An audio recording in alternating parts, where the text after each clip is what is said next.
वर्गों के लिए विशेष उपबंध। कुछ वर्गों के लिए विशेष उपबंध। क्वेश्चन नंबर 1, भारतीय संविधान का भाग 16 अनुच्छेद 330 से 342 तक 330 से 342 तक भाग 16 जो है किस चीज़ से संबंधित है? भारतीय संविधान का भाग 16 जो अनुच्छेद 330 से 342 तक है किस चीज़ से संबंधित है? तो लोकसभा में अनुसूचित जाति जनजाति के आरक्षण तथा आंग्ल भारतीय समुदाय के प्रतिनिधित्व से। लोकसभा में अनुसूचित जाति जनजाति के आरक्षण तथा आंग्ल भारतीय समुदाय के प्रतिनिधित्व से संबंधित है। अनुच्छेद 330 लोकसभा में अनुसूचित जाति और अनुसूचित जनजाति के लिए स्थानों का आरक्षण। 330 क्या कहता है? लोकसभा में कहता है कि अनुसूचित जाति और अनुसूचित जनजातियों के लिए स्थानों का आरक्षण रहना चाहिए। वहीं अनुच्छेद 331 लोकसभा में आंग्ल भारतीय समुदाय का प्रतिनिधित्व करता है जो खत्म हो गया। कैसे खत्म हुआ? तो 104वें संवैधानिक संशोधन अधिनियम 2019 104वें संविधान संशोधन अधिनियम 2019 के द्वारा लोकसभा में राष्ट्रपति के द्वारा आंग्ल भारतीय समुदाय के 2 सदस्यों को नाम निर्देशित करने के प्रावधान को अब क्या कर दिया गया? निष्प्रभावी कर दिया गया है। क्वेश्चन नंबर 2, भारत के संविधान में लोकसभा में अनुसूचित जनजातियों के लिए व्यवस्था की गई है। भारत के संविधान में लोकसभा में अनुसूचित जनजातियों के लिए व्यवस्था की गई है। अभी तुरंत हम लोग पढ़े कि अनुच्छेद 330 में की गई है। अनुच्छेद 330 में की गई है। क्वेश्चन नंबर 3, किसी जाति तथा जनजाति को अनुसूचित जाति तथा अनुसूचित जनजाति घोषित करने हेतु शक्ति संपन्न संवैधानिक प्राधिकारी कौन है? तो भारत का राष्ट्रपति। किसी जाति तथा जनजाति को अनुसूचित जाति तथा अनुसूचित जनजाति घोषित करने हेतु शक्ति संपन्न संवैधानिक प्राधिकारी कौन है? भारत के राष्ट्रपति हैं। क्वेश्चन नंबर 4, इनमें से कौन सा कथन सही नहीं है? इनमें से कौन सा कथन जो है सही नहीं है?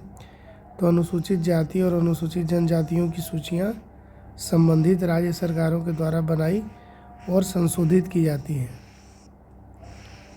ठीक, इनमें से कौन सा कथन सही नहीं है? तो अनुसूचित जाति और अनुसूचित जनजाति की सूची संबंधित राज्य सरकारों के द्वारा बनाई और संशोधित की जाती हैं।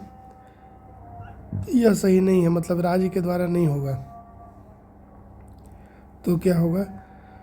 तो अनुसूचित जाति और अनुसूचित जनजाति की सूचियाँ क्या होता है? तो प्रत्येक राज्य के लिए उस राज्य के राज्यपाल से परामर्श के पश्चात राष्ट्रपति के द्वारा सन 1950 में जारी आदेश के द्वारा बनाई गई हैं। इस सूची में संशोधन केवल संसद अधिनियम बनाकर कर सकती है। इस सूची में संशोधन केवल संसद अधिनियम बनाकर कर सकती है। कोई जनजाति राज्य के केवल एक भाग के लिए अनुसूचित जनजाति घोषित की जा सकती है। कोई ऐसी भी जनजाति हो सकती है कि राज्य के केवल एक भाग के लिए अनुसूचित जनजाति घोषित की जा सकती है। तो ये मान के चलना है कि राज्यपाल और राष्ट्रपति का रोल है इसमें डिसाइड करने में कि अनुसूचित जनजाति कौन है कौन नहीं है, राज्य का नहीं है। क्वेश्चन नंबर 5, अनुसूचित जनजाति का दर्जा धर्मनिष्ठा से तटस्थ है। अनुसूचित जनजाति का जो दर्जा है वो धर्मनिष्ठा से तटस्थ है। क्वेश्चन नंबर 6, 14 अगस्त 2007 को संसद के द्वारा भारतीय संविधान में संशोधन के उपरांत अब अनुसूचित जाति की सूची में जातियों की संख्या कितनी है? 14 अगस्त 2007 को संसद के द्वारा भारतीय संविधान में संशोधन के उपरांत अब अनुसूचित जाति की सूची में जाति की संख्या कितनी है? तो 1206। कितना है? 1206 है। क्वेश्चन नंबर 7, निम्न में से किस प्रदेश में सर्वाधिक अनुसूचित जनजाति है? निम्न में से किस प्रदेश में सर्वाधिक अनुसूचित जनजाति है? मध्य प्रदेश। कहाँ है? मध्य प्रदेश में है। निम्न में से किस प्रदेश में सर्वाधिक अनुसूचित जनजाति है? मध्य प्रदेश में है। क्वेश्चन नंबर 8, निम्न में से किसमें या किनमें किसी भी जाति के लिए आरक्षण नहीं है? तो राज्यसभा में और राज्य विधान परिषद। राज्यसभा में और राज्य विधान परिषद में निम्न में से किसमें या किनमें किसी भी जाति के लिए आरक्षण नहीं है? तो राज्यसभा में और राज्य विधान परिषद में। क्वेश्चन नंबर 9, अनुसूचित जाति और अनुसूचित जनजातियों के लिए एक राष्ट्रीय आयोग गठित करने का प्रावधान संविधान के किस अनुच्छेद के अंतर्गत किया गया है? अनुसूचित जाति और अनुसूचित जनजाति के लिए एक राष्ट्रीय आयोग गठित करने का प्रावधान संविधान के किस अनुच्छेद के अंतर्गत किया गया है? अनुच्छेद 338 और 338 का ए। अनुच्छेद 338 और 338 का ए। क्वेश्चन नंबर 10, संविधान के किस अनुच्छेद के द्वारा पृथक अनुसूचित जनजाति आयोग का गठन किया गया है? संविधान के किस अनुच्छेद के द्वारा पृथक अनुसूचित जनजाति आयोग का गठन किया गया है? 338 के क। 338 का क उसे किया गया है। क्वेश्चन नंबर 11, निम्नलिखित में से कौन संवैधानिक निकाय है? तो राष्ट्रीय अनुसूचित जनजाति आयोग। राष्ट्रीय अनुसूचित जनजाति आयोग क्या एक संवैधानिक निकाय है। ठीक। बाकी राष्ट्रीय मानवाधिकार आयोग संवैधानिक निकाय नहीं है। ठीक। राष्ट्रीय जांच एजेंसी भी जो है संवैधानिक निकाय नहीं है। और राष्ट्रीय आपदा प्रबंधन प्राधिकरण भी संवैधानिक निकाय नहीं है, परंतु राष्ट्रीय अनुसूचित जनजाति आयोग राष्ट्रीय मतलब संवैधानिक निकाय है।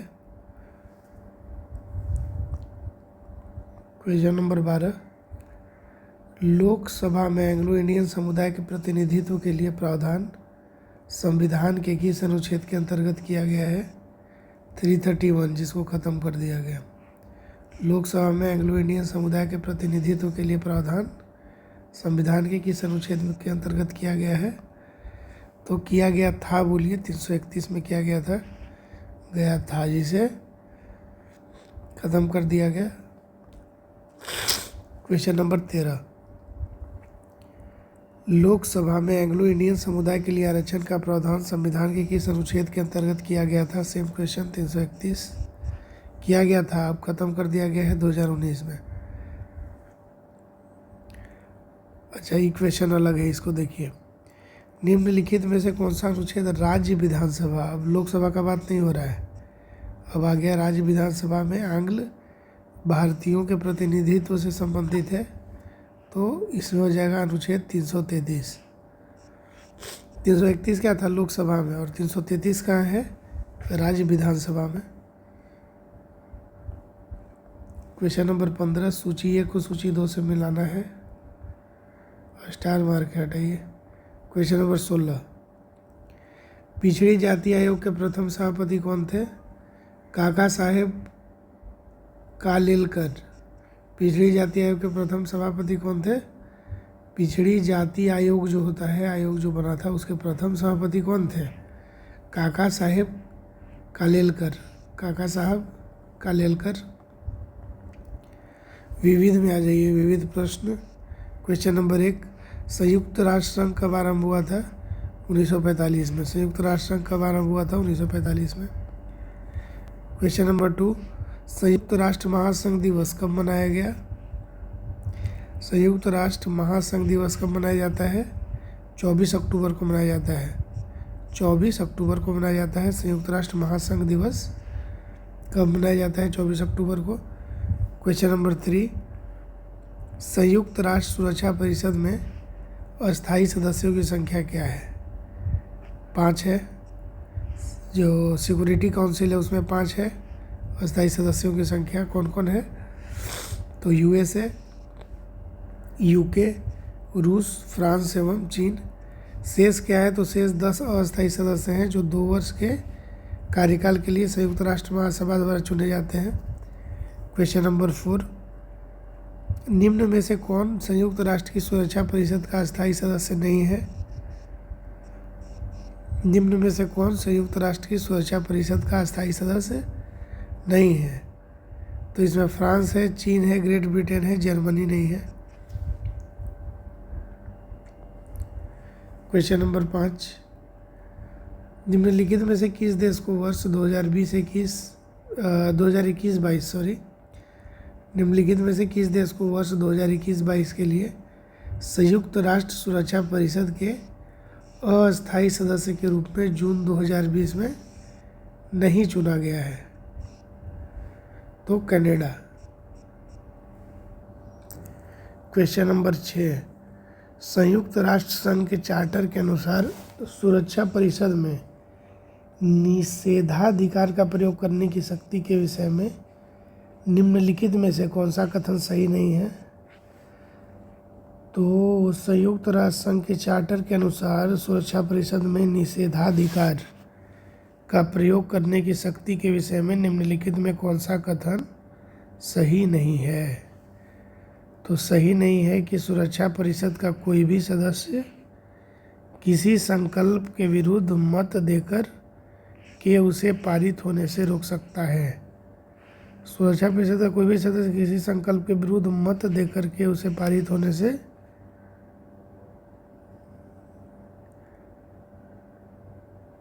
लेकिन ये तो सही होना चाहिए ना।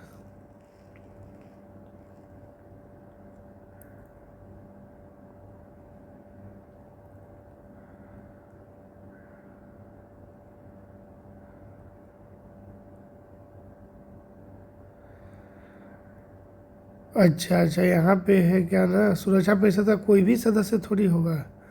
सुरक्षा परिषद के सिर्फ और सिर्फ कौन? अस्थाई जो अध्यक्ष मतलब सदस्य हैं, सॉरी, जो कि टोटल कितने हैं? 5। तो उनमें से अगर एक मुकर जाएगा तो संकल्प पारित नहीं होगा। लेकिन यहाँ लिखा हुआ है सुरक्षा परिषद का कोई भी सदस्य, तो कोई भी सदस्य को वीटो पावर थोड़ी दिया गया है, तो इसलिए गलत हो जाएगा। बाकी सब सही है। सभी प्रक्रियेतर मामलों में सुरक्षा परिषद के निर्णय 9 सदस्यों के सकारात्मक मत के लिए जाने आवश्यक हैं और उन 9 में परिषद के अस्थायी सदस्यों के सहमति मत होना भी क्या है? आवश्यक है। सुरक्षा परिषद का प्रत्येक अस्थायी सदस्य निषेधाधिकार का प्रयोग करके किसी निर्णय की स्वीकृति को रोक सकता है। तो यहाँ पे देखिए क्या है? अस्थायी सदस्य दिया हुआ है, तो सुरक्षा परिषद का प्रत्येक अस्थायी सदस्य निषेधाधिकार का प्रयोग करके किसी भी निर्णय की स्वीकृति को रोक सकता है। ये भी सही है, एक भी सही है। सी में आ जाइए, तो निषेधाधिकार शब्द का प्रयोग संयुक्त राष्ट्र संघ चार्टर के अनुच्छेद 27 में किया गया था ताकि सुरक्षा परिषद का कोई भी अस्थायी सदस्य बहुमत से पारित होने वाले किसी भी संकल्प पर रोक लगा सके। सही है। क्वेश्चन नंबर 7, संयुक्त राष्ट्र संघ के प्रजातंत्रीकरण की मांग का संबंध मुख्यतः है। संयुक्त राष्ट्र संघ के प्रजातंत्रीकरण की मांग का संबंध मुख्यतः किससे है? तो वह है सुरक्षा परिषद से। क्वेश्चन नंबर 8, संयुक्त राष्ट्र ने सुशासन की कुछ विशेषताओं की पहचान की है, निम्न में से कौन सी एक उन विशेषताओं में से नहीं है? कहता है कि संयुक्त राष्ट्र ने सुशासन की कुछ विशेषताओं की पहचान की है, यानी कि संयुक्त राष्ट्र के अनुसार सुशासन की कुछ अपनी विशेषता है। तो अगर हमको चेक करना है कि यहाँ पे सुशासन है कि नहीं, तो हम उन विशेषताओं को देख सकते हैं। तो बोल रहा है कि निम्न में से कौन ऐसा है जो उन विशेषताओं में नहीं आता है? तो सरकार की वैधता, वैलिडिटी ऑफ गवर्नमेंट, उसमें नहीं आता है। तो क्या क्या आता है? तो अगर आपको विशेषता देखना हो तो भागीदारी देखिए, उससे सुशासन के बारे में पता चलेगा। अगर अच्छा भागीदारी है तो सुशासन है वहाँ। जहाँ पे जवाबदेही है और जहाँ पे क्या है? पारदर्शिता है, तो सरकार की वैधता उसमें नहीं आती है। क्वेश्चन नंबर 9, सुशासन के संदर्भ में निम्नलिखित में कौन सा सत्य नहीं है? तो धार्मिकता एवं भावुकता जो है सही नहीं है, धार्मिकता और भावुकता सही नहीं है। कौन सही है? तो पारदर्शिता भी हम लोग पढ़े, उत्तरदायित्व भी पढ़े, समता तो होना ही चाहिए, समावेशन होना चाहिए। समावेशन में क्या आ गया? भागीदारी आ गया, सहभागिता भागीदारी इसमें आ गया। विधि का शासन तो होना ही चाहिए। क्वेश्चन नंबर 10, संयुक्त राष्ट्र संघ के वर्तमान महासचिव कौन है? Antonio Guterres. क्वेश्चन नंबर 11, निम्नलिखित में से कौन प्रथम अफ्रीकी संयुक्त राष्ट्र संघ के महासचिव रहे हैं? तो बुतरस घाली। निम्नलिखित में से कौन प्रथम अफ्रीकी संयुक्त राष्ट्र संघ के महासचिव रहे हैं? तो उनका नाम है बुतरस घाली। क्वेश्चन नंबर 12, किस संयुक्त राष्ट्र महासचिव का कार्यकाल सबसे अधिक रहा है? Youth Hunt. किसका रहा है? यूथ हंट का रहा है, कार्यकाल सबसे अधिक रहा है यूथ हंट का। क्वेश्चन नंबर 13, संसार की मुख्य भाषाएं हैं। तो मुख्य भाषाएं क्या हो जाएगा आपका?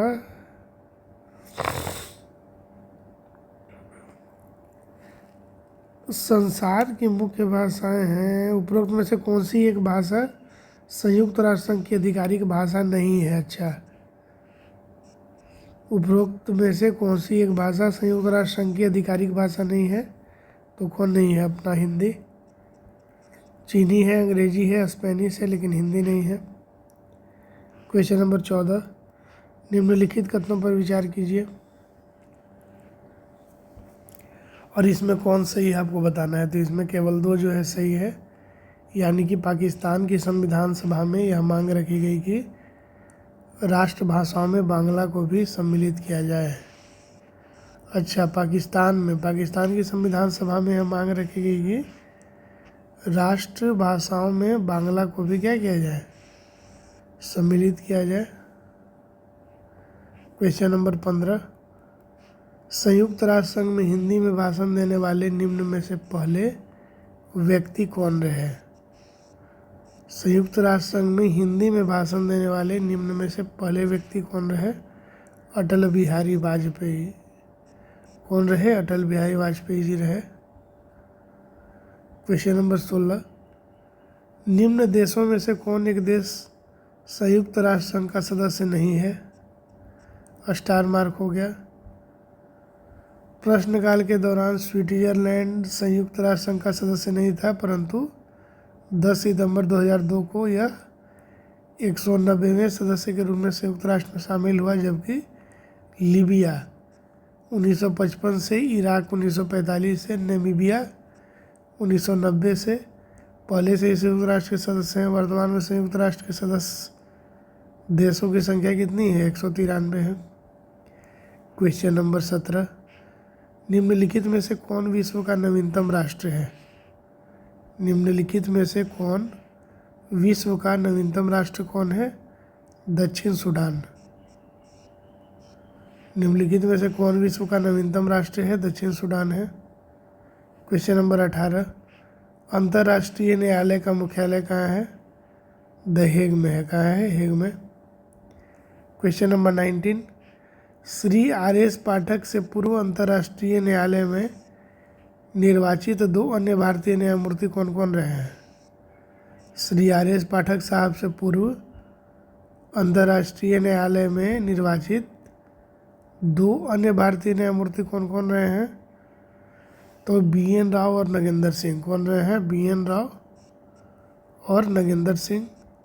बी.एन. राव रहे हैं और नगेंद्र सिंह रहे हैं। अंतर्राष्ट्रीय न्यायालय में निर्वाचित हुए भारतीय न्यायमूर्ति हैं बी.एन. राव 52-53 में, नगेंद्र सिंह 73-88, आर.एस. पाठक 89-91, दलवीर भंडारी 2012 से अब तक। ठीक, 20 नवंबर 2017 को संयुक्त राष्ट्र महासभा एवं संयुक्त राष्ट्र सुरक्षा परिषद ने न्यायाधीश दलवीर भंडारी को 9 वर्षीय कार्यकाल 2018 से 27 के लिए अंतर्राष्ट्रीय न्यायालय का सदस्य पुनर्निर्वाचित किया है। क्वेश्चन नंबर 20, विधि का नियम सूचकांक, विधि का नियम सूचकांक रूल ऑफ लॉ इंडेक्स को निम्नलिखित में से किसके द्वारा जारी किया जाता है? विधि का नियम सूचकांक रूल ऑफ लॉ इंडेक्स को निम्नलिखित में से किसके द्वारा जारी किया जाता है? विश्व न्याय परियोजना। किसके द्वारा? विश्व न्याय परियोजना। क्वेश्चन नंबर 21, निम्न में किसका संबंध संयुक्त राष्ट्र संघ से नहीं है? तो एमनेस्टी इंटरनेशनल जो है संयुक्त राष्ट्र संघ से रिलेटेड नहीं है। क्वेश्चन नंबर 22, एमनेस्टी इंटरनेशनल क्या है? तो विश्वव्यापी मानव अधिकार आंदोलन। एमनेस्टी इंटरनेशनल क्या है? विश्वव्यापी मानव अधिकार आंदोलन। क्वेश्चन नंबर 23, एमनेस्टी इंटरनेशनल एक संगठन है जो जुड़ा हुआ है मानव अधिकारों के संरक्षण से। एमनेस्टी इंटरनेशनल एक संगठन है जो जुड़ा हुआ है मानव अधिकारों के संरक्षण से। Question number 24, Doctors Without Borders Medecins Sans Frontieres जो प्रायः समाचारों में आया है क्या है? तो एक गैर सरकारी अंतर्राष्ट्रीय संगठन है, गैर सरकारी अंतर्राष्ट्रीय संगठन है। Doctors Without Borders Medecins Sans Frontieres जो प्रायः समाचारों में आया है क्या है? तो एक गैर सरकारी अंतर्राष्ट्रीय संगठन है। क्वेश्चन नंबर 25, विश्व के कितने देशों में अनिवार्य मतदान की व्यवस्था लागू है? विश्व के कितने देशों में अनिवार्य मतदान की व्यवस्था लागू है? तो स्टार मार्क है, इसको हटाइए। क्वेश्चन नंबर 26, अमेरिकी राष्ट्रपति के निर्वाचन हेतु गठित निर्वाचक मंडल के सदस्य होते हैं? अमेरिकी राष्ट्रपति के निर्वाचन हेतु गठित निर्वाचक मंडल के सदस्य होते हैं? इनमें से कोई नहीं। क्वेश्चन नंबर 27, अमेरिकी राष्ट्रपति की चुनाव प्रक्रिया में पहली प्राइमरी कहाँ होती है? अमेरिकी राष्ट्रपति की चुनाव प्रक्रिया में पहली प्राइमरी कहाँ होती है? New Hampshire. क्वेश्चन नंबर 28, लिखित संविधान की अवधारणा यानी कि कंसेप्ट ने सर्वप्रथम कहाँ जन्म लिया? लिखित संविधान की अवधारणा का जो कॉन्सेप्ट है सर्वप्रथम कहाँ जन्म लिया? तो यूएसए में लिया। कहाँ लिया? यूएसए में, संयुक्त राज्य अमेरिका में। क्वेश्चन नंबर 29, लैरी प्रेस्लर निम्न में से किससे संबंधित है? लैरी प्रेस्लर किस चीज़ से संबंधित है? क्लिंटन द्वारा प्रस्तावित पाकिस्तान को सैनिक सहायता की आलोचना। क्लिंटन के द्वारा प्रस्तावित पाकिस्तान को सैनिक सहायता की आलोचना से संबंधित है। क्वेश्चन नंबर 30, क्वेश्चन नंबर 30 का आंसर हो जाएगा बी। प्रेस्लर संशोधन आया तो किस चीज़ से रिलेटेड है? अमेरिका सहायता को आणविक क्षमता के विकास से जोड़ना। चकमा शरणार्थी बांग्लादेश से रिलेटेड है। पेरेस्ट्रोइका गोर्बोचो से रिलेटेड है। गोर्बोचो 13 सितंबर 1993 को क्या हुआ? तो इजराइल PLO समझौता। चकमा किससे रिलेटेड है? चकमा शरणार्थी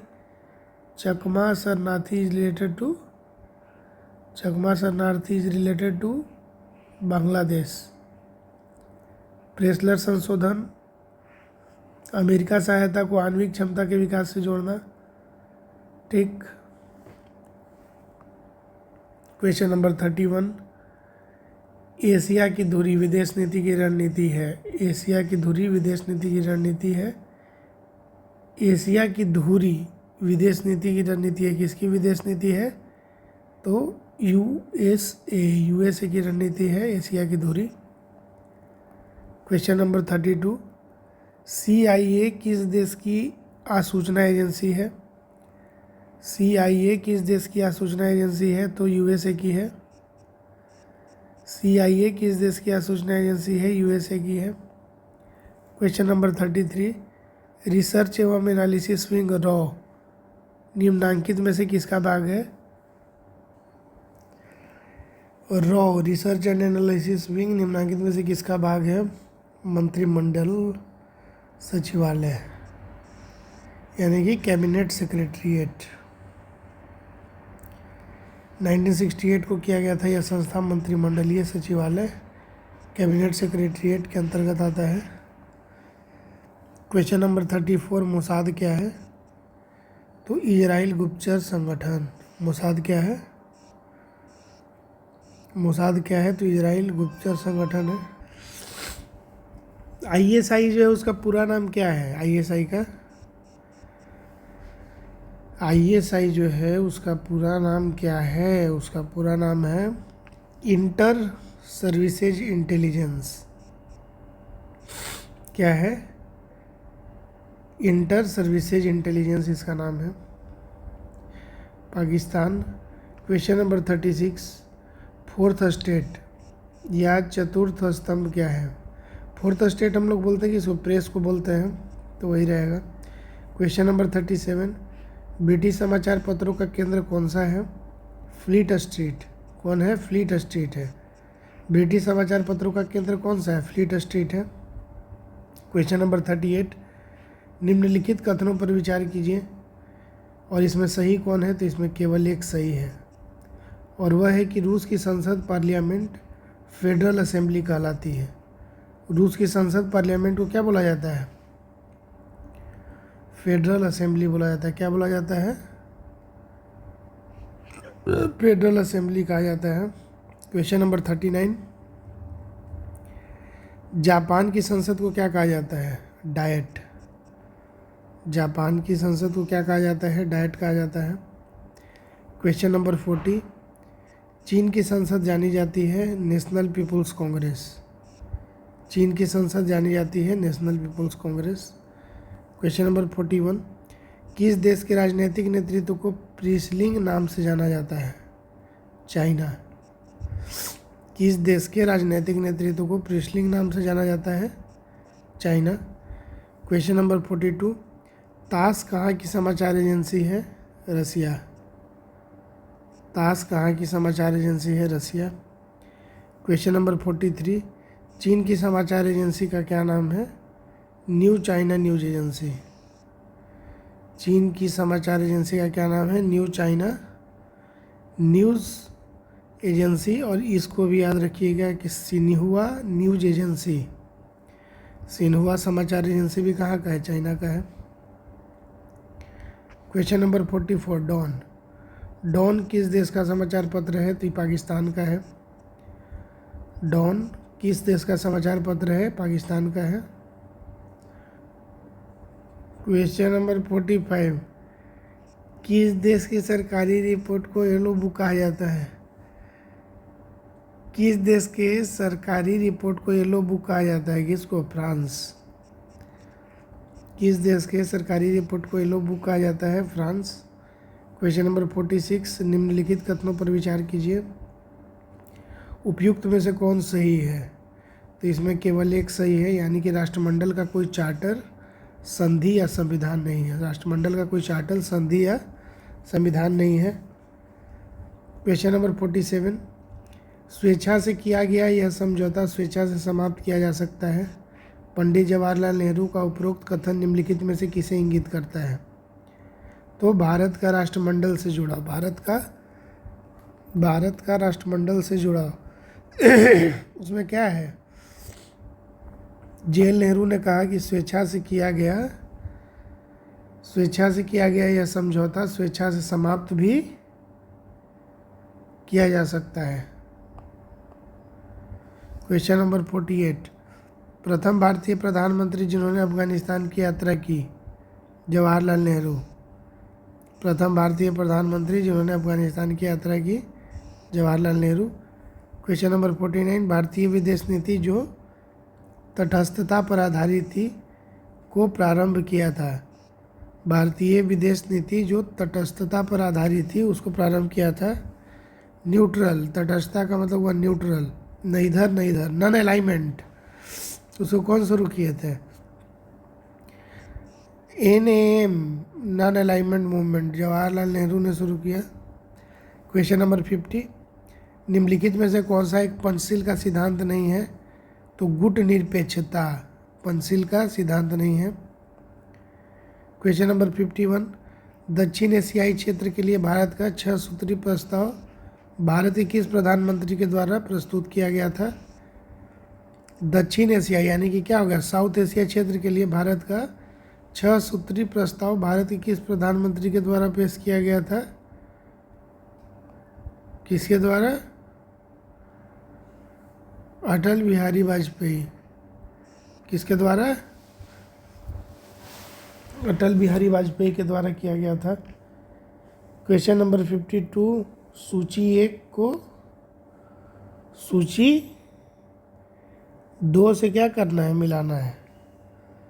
तो ए का हो जाएगा आपका 3, बी का हो जाएगा 4, सी का हो जाएगा 2 और डी का हो जाएगा 1। यानी कि भारत का राष्ट्रपति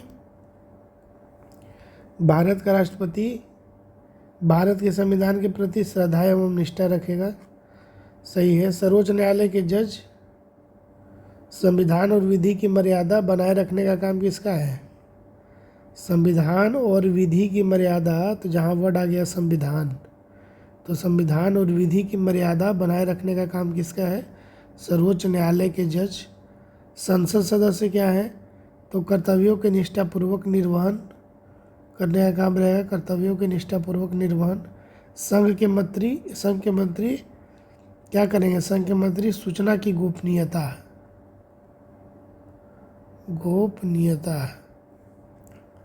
चलिए क्वेश्चन नंबर 53, संविधानेतर अधिकार का अर्थ क्या है? संविधानेतर अधिकार, इसका हो जाएगा कि वह शक्ति जो संविधान सम्मत नहीं है। संविधानेतर अधिकार का अर्थ है वह शक्ति जो संविधान सम्मत नहीं है। क्वेश्चन नंबर 54, निम्नलिखित घटनाओं पर विचार कीजिए। ठीक, और इसमें इसका सही कालानुक्रम बताइए। तो सबसे पहले हुआ 3, इसके बाद हुआ 2, इसके बाद हुआ 1 और इसके बाद हुआ 4। ठीक, अब ये क्या कह रहा है कि एयर इंडिया का राष्ट्रीयकरण किया गया और यह राष्ट्रीय वाहक बन गया। सबसे पहले हुआ एयर इंडिया का राष्ट्रीयकरण, फिर क्या हुआ? तो भारत का उस समय का सबसे बड़ा bank imperial bank of India, जिसका नाम बदलकर भारतीय स्टेट बैंक रखा गया। ठीक, भारत का उस समय का सबसे बड़ा bank imperial bank of India, जिसका नाम बदलकर स्टेट बैंक ऑफ इंडिया रखा गया। भारत के किसी राज्य में सर्वप्रथम लोकतांत्रिक रूप से चुनी हुई साम्यवादी दल की सरकार बनी। और चौथा में गोवा स्वतंत्र भारत का अंग बन गया। गोवा स्वतंत्र भारत का क्या बन गया? अंग बन गया। ठीक है, चलिए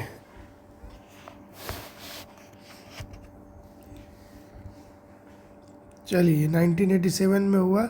सबसे पहले देखिए ना कि 1953 में एयर इंडिया का राष्ट्रीयकरण किया गया। 1953 में एयर इंडिया का क्या किया गया? राष्ट्रीयकरण किया गया और यह राष्ट्रीय कैरियर बना, राष्ट्रीय वाहक यानी कि कैरियर बन गया। जुलाई 1955 में क्या हुआ? जुलाई 1955 में इंपीरियल बैंक ऑफ इंडिया का नाम बदलकर भारतीय स्टेट बैंक रखा गया। जुलाई 1955 में इंपीरियल बैंक ऑफ इंडिया का नाम बदलकर क्या रखा गया? ठीक, और 1961 में पुलिस कार्रवाई के जरिए गोवा को भारत में शामिल किया गया। 1961 में पुलिस कार्रवाई के जरिए गोवा को भारत में शामिल किया गया। 12वें संविधान संशोधन अधिनियम 1962 के द्वारा गोवा को संघ शासित क्षेत्र के रूप में स्थापित किया गया तथा 1987 में गोवा एक पूर्ण राज्य बना दिया गया। 1987 में गोवा एक पूर्ण राज्य बना दिया गया। क्वेश्चन नंबर 55, जिला दंड नायक के रूप में जिला कलेक्टर की शक्तियाँ हैं। जिला दंड नायक के रूप में जिला कलेक्टर की शक्तियाँ हैं क्या क्या? तो ए, बी और सी, यानी कि कानून और व्यवस्था बनाए रखना किसका काम है? जिला कलेक्टर का। पुलिस पर नियंत्रण रखने का काम किसका है? जिला कलेक्टर का। विदेशियों के पार पत्रों की जांच करने का काम किसका है? जिला कलेक्टर का। क्वेश्चन नंबर 56, निम्न में से किसने जिलाधीश को संस्थागत करिश्मा कहा था? निम्न में से किसने जिलाधीश को संस्थागत करिश्मा कहा था? रजनी कोठारी ने कहा था। क्वेश्चन नंबर 57, निम्नलिखित कथनों में कौन सा सही नहीं है? क्वेश्चन नंबर 57, निम्नलिखित कथनों में कौन सा सही नहीं है? तो मैडम कामा भारतीय राष्ट्रीय कांग्रेस की प्रथम महिला अध्यक्ष थी, बिल्कुल ही गलत। कौन थी? भारतीय संविधान, इसको गलत हो गया। मैडम कामा नहीं थी, एनी बेसेंट थी, इसको याद रखिएगा। और पल्ली भारतीय अगर बोलेगा तो सरोजनी नायडू थी। अब देखिए तो गलत हो गया मैडम कामा वाला, तो सही क्या होगा? भारतीय संविधान में कुल अनुच्छेदों की संख्या कितनी है? 395, बिल्कुल सही। वित्त आयोग का गठन भारतीय संविधान के अनुच्छेद 280, वित्त आयोग 280, वित्त आयोग 280। Politics in India, politics in India Rajni Kothari का पथ प्रदर्शक शोध अध्ययन है। क्वेश्चन नंबर 58 में आ जाइए। क्वेश्चन नंबर 58, निम्नलिखित कथनों पर विचार कीजिए। ठीक, तो इसमें 1 और 2 जो है सही है। प्राण और दैहिक स्वतंत्रता के संरक्षण का मूल अधिकार आपातकाल में निलंबित नहीं किया जा सकता। प्राण और दैहिक स्वतंत्रता के संरक्षण का मूल अधिकार आपातकाल में निलंबित नहीं किया जा सकता। भारत के उपराष्ट्रपति को उनके पद से राज्यसभा के द्वारा पारित किए गए और लोकसभा द्वारा सहमत व्यक्त किए गए संकल्प के द्वारा हटाया जा सकता है। भारत के उपराष्ट्रपति को उनके पद से राज्यसभा के द्वारा पारित किए गए और लोकसभा के द्वारा सहमत किए गए संकल्प के द्वारा हटाया जा सकता है। क्वेश्चन नंबर 59, निम्नलिखित कथनों में कौन सा सही नहीं है? निम्नलिखित कथनों में कौन सा सही नहीं है? स्टार मार्क इसीलिए हटाइए इसको, लेकिन इसका एक्सप्लेनेशन इम्पोर्टेंट है। 92वें संवैधानिक संशोधन 2003 के द्वारा संविधान की 8वीं अनुसूची में 4 नई भाषा बोडो, डोंगरी, मैथिली और संथाली सम्मिलित की गई। बोडो, डोंगरी, मैथिली और